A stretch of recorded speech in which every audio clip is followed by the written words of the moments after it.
Good morning students. So in social studies the chapter which is going on is chapter 9, developing pollution free environment. I had given introduction of this chapter in Zoom class. So I told you that to develop pollution free environment we have to make it clean and dirt free.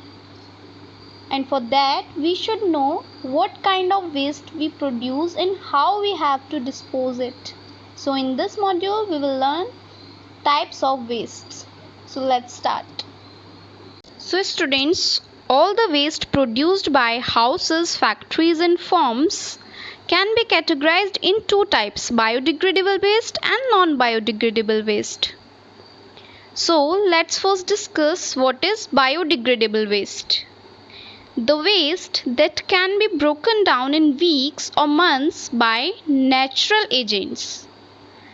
What are these natural agents? Water, oxygen, UV rays of sun, acid rain, bacteria and other microorganisms and macroorganisms present in the soil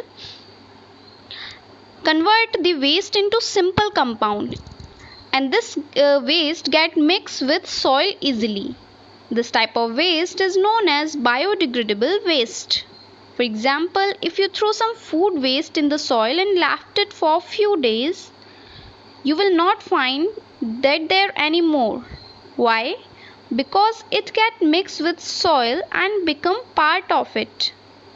And this happens because it is broken down into simple compound.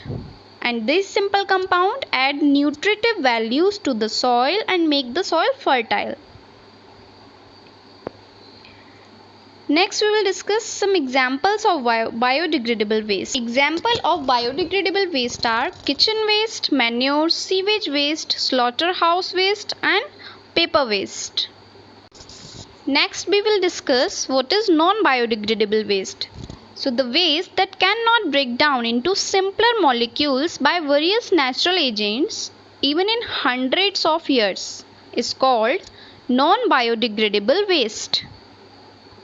This non-biodegradable waste neither react nor dissolve in any medium. It doesn't get mixed with soil.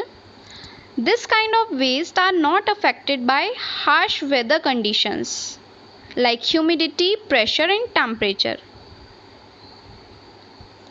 So these wastes do not contribute to the environment. So this type of waste is threat to environment and are just increasing the size of landforms.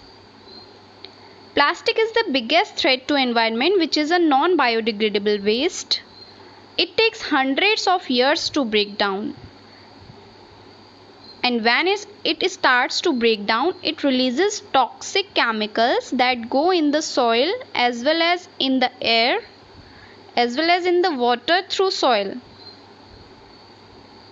So these toxic chemicals can cause air pollution, water pollution and soil pollution. So non-biodegradable waste cannot be break down. It doesn't get mixed with soil. It increases the size of huge landforms. So we should recycle non-biodegradable waste. Means this type of waste can be sent to plastic recycling center and can be converted into new products. Now we will discuss the example of non-biodegradable waste like aluminium cans, glass utensils, plastic objects, metal scraps, plastic bottles. These all are non-biodegradable waste. Hope you all have understood the difference between biodegradable and non-biodegradable waste. In our next video, we will learn how we should dispose the waste material through different type of techniques and process. Watch this video carefully. Below the video I am sending your book exercise. You have to fill that in your books only, and if you don't have book, then note down it in your notebook. Thank you. Have a nice day.